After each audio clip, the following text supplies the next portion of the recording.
La fin du lycée approche. J'imagine que vous avez tous une idée pour la suite de vos études. Oui. Quoi qu'il en soit, n'oubliez pas que votre feuille d'inscription est à rendre dans un mois. Vous y indiquerez votre école ainsi que votre académie et les différents...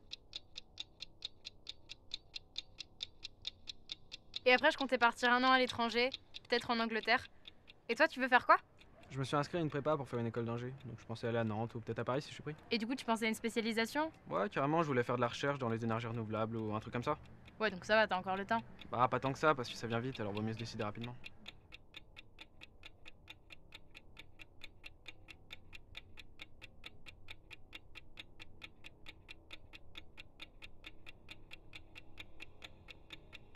Tu sais Enzo, il y a plein de métiers intéressants, il y a même des études super. Je pense à l'ENS, HEC, l'INSA. Tu devrais te renseigner.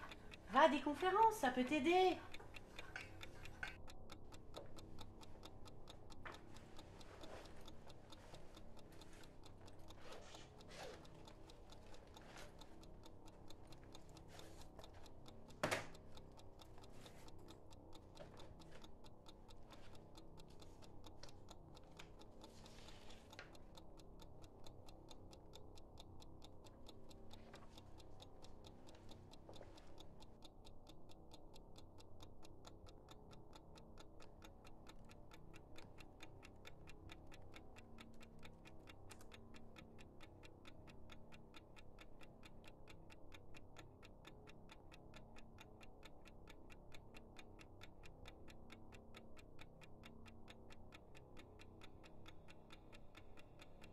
C'est vrai que les études de littérature sont longues, sont parfois difficiles, voire pour certaines disciplines rébarbatives, mais n'oubliez pas, à terme, ce sont vraiment des études qui sont enrichissantes.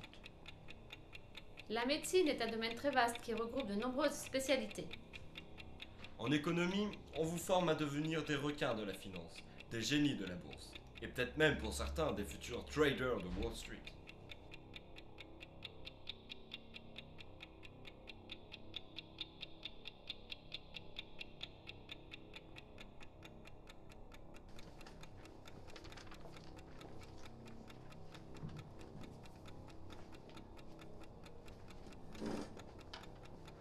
Pour ceux qui n'ont pas rendu leur feuille, il vous reste 1 semaine pour faire votre choix.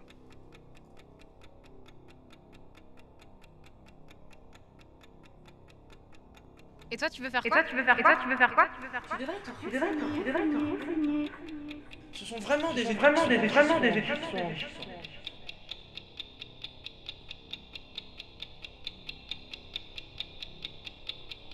J'imagine que vous avez été pour la suite de vos études. Il vous reste 1 semaine pour faire votre choix. Pas tant que ça, parce que ça vient vite, alors vaut mieux se décider rapidement.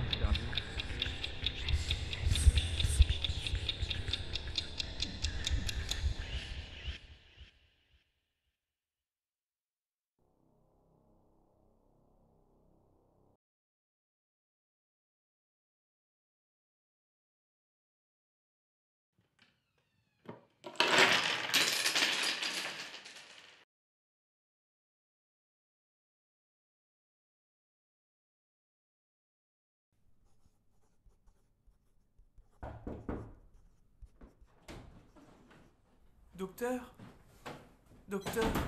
je souffre terriblement. J'ai besoin que vous me veniez en aide. Mes yeux me trompent, mon cerveau me ment. S'il vous plaît, trouvez-moi le remède à mes problèmes. Vos problèmes? Oui, très grave, je vous assure.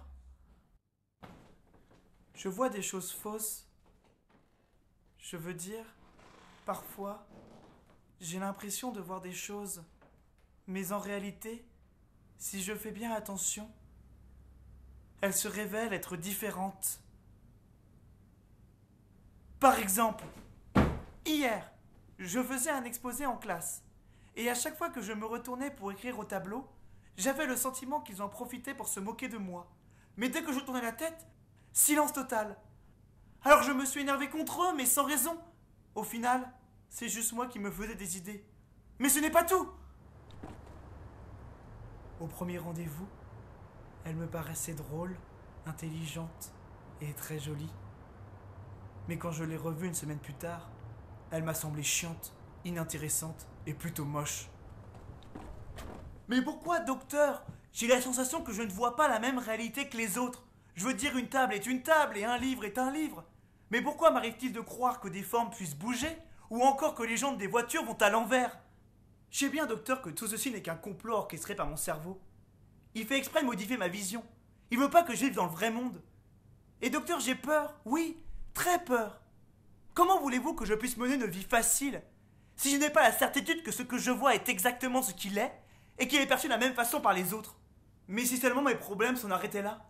J'ai aussi l'impression que mes rêves sont réels. Je suis pas stupide, hein. Je sais bien que c'est faux, que rien ne va m'arriver, que je dors juste. Mais tout est tellement vrai que je finis par y croire. L'autre nuit, j'étais poursuivi par quelque chose. Et alors que je ne savais même pas ce que c'était, je continue de courir de peur qu'elle me rattrape et me dévore. Et quand mon réveil a sonné pour me sortir de ce cauchemar, j'étais essoufflé, alors que je n'avais même pas bougé de mon lit de toute la nuit.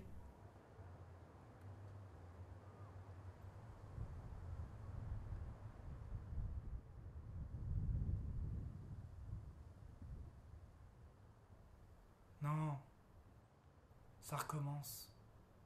Je me revois encore dans le jardin de mon enfance.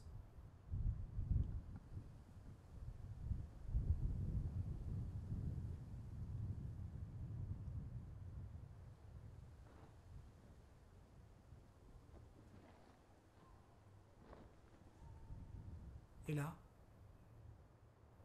je vois ma mère, 20 ans plus tôt. Maman? C'est toi? Non. Ah! Je suis perdu! Je ne peux plus vivre dans ce mensonge permanent. Vous comprenez? J'ai besoin que tout soit carré, bien rangé et à sa place. J'ai besoin que le réel reste réel et que l'imaginaire reste imaginaire. Et pas que les deux commencent à se mélanger et qu'on n'arrive plus à s'y retrouver. D'accord. Et comment comptez-vous résoudre ce problème? Il faut fuir l'illusion. Ne plus se permettre de rêver, d'imaginer. Ne pas croire bêtement à des choses tant qu'on n'en est pas certain. Ne pas combler notre vide par notre imaginaire, sous prétexte que celui-ci est mieux que notre réalité. Toujours avoir les deux pieds sur terre et ne pas se prendre pour ce qu'on n'est pas. Comme ça, après, on s'isole de toute la partie irréelle, car elle nous complique trop la vie. Et ensuite, on est sûr qu'on appartient juste au réel.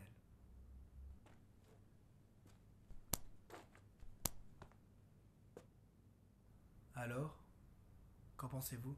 C'est très bien. Vous êtes sur la voie de la guérison. Ça fera 150 € la consultation à payer en espèces.